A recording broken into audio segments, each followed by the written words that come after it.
Yeah, and I mean to Tim, could you expand a little bit on what you were saying about American power and his relationship to it? Because, Spencer Ackerman wrote in his obituary in Rolling Stone today, and he wrote, Kissinger represented anti-communism without ideological zeal. Kissinger thought viewing the Cold War in ideological terms missed the point. The point was American geopolitical dominance, something measured in impunity and achieved by any means necessary.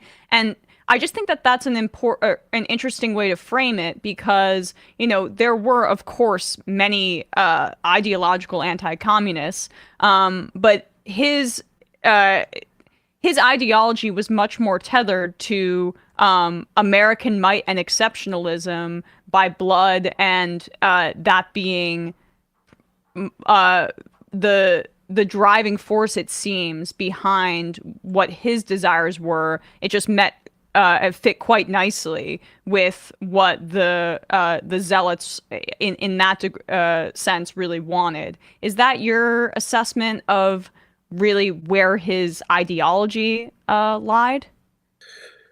His ideology was all about power. That's what Right. it was. I mean, he had no ideals or any kind of belief system. It was just about the ultimate use of power. And one of the things that's interesting about about what Spencer wrote, which by the way was a terrific piece in contrast to the rest of the crap we've been reading in the New York Times elsewhere.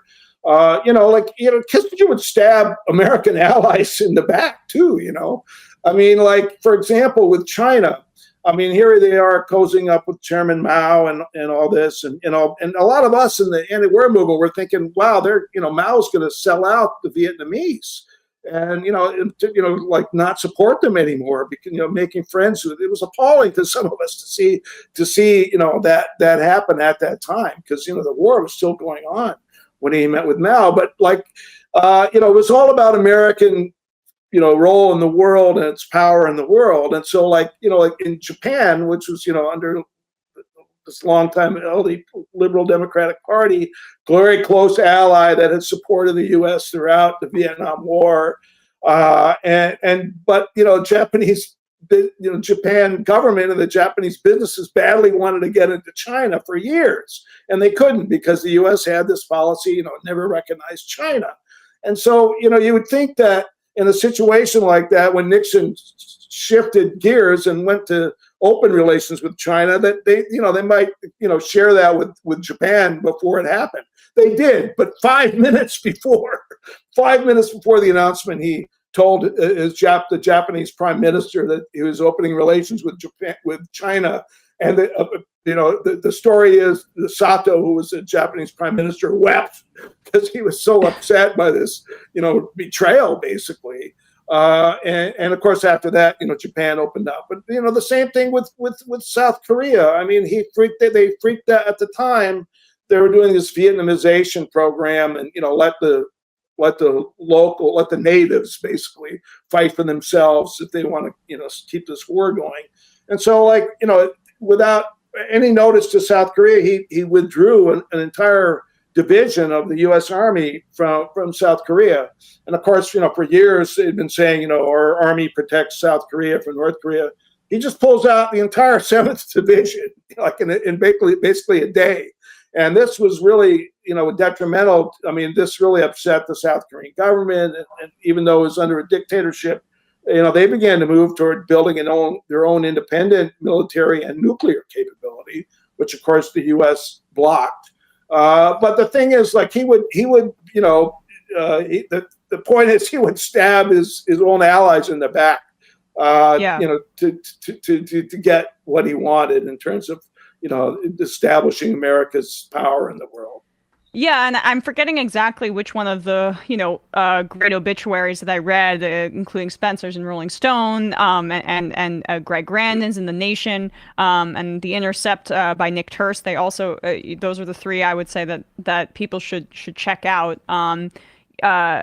There was this kind of concept of goals being ever changing and essentially shifting whenever it met the needs of the American empire.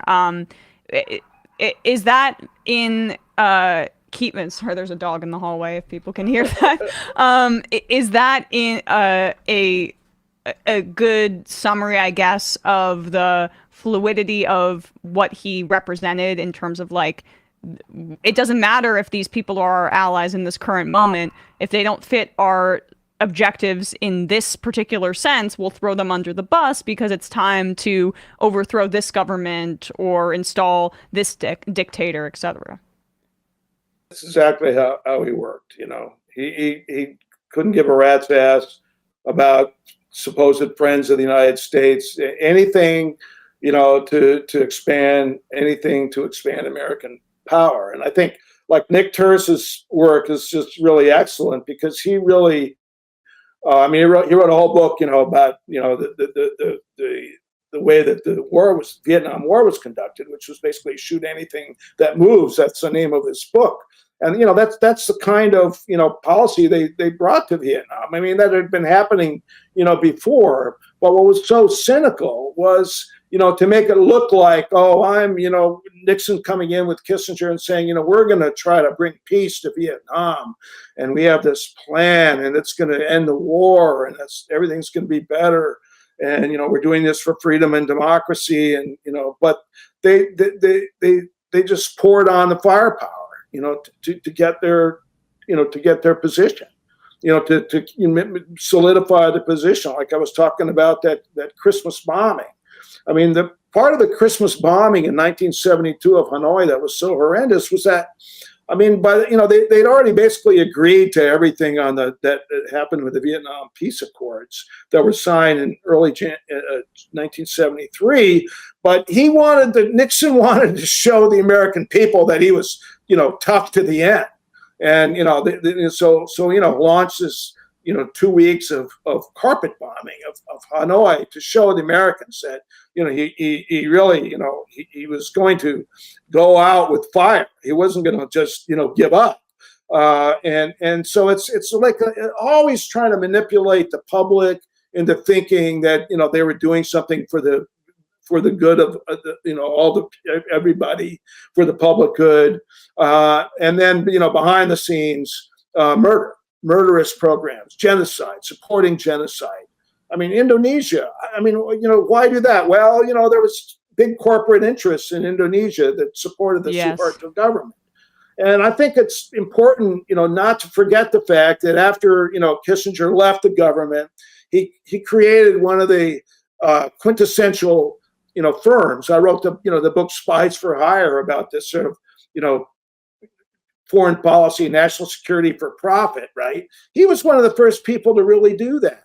Kissinger Associates set the standard for this, revolving door, this spinning door of, officials profiteering off of their government service and offering inside information to corporations and whoever they consulted with, to help them in their strategic designs on the world. Corporations wanted to take over certain markets, by using his tapping all of his government expertise and national security contacts, and also highly secret intelligence to profit.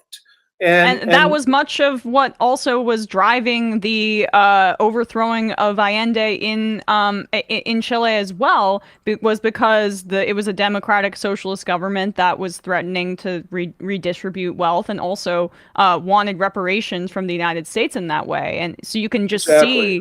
Yeah, you can just see how it was American might and then like also capitalism and the United States' hegemony on the world stage that really drove him in this existential way. And it's amazing too, because Kissinger, despite not being born in the United States, is really as American as any member of the government in that way, and the embodiment of that of U.S. empire in the 20th century. You can just look to Kissinger as that figurehead. Tim, I know we're going to have to let you go in a second, so I just wanted to ask one question before we do.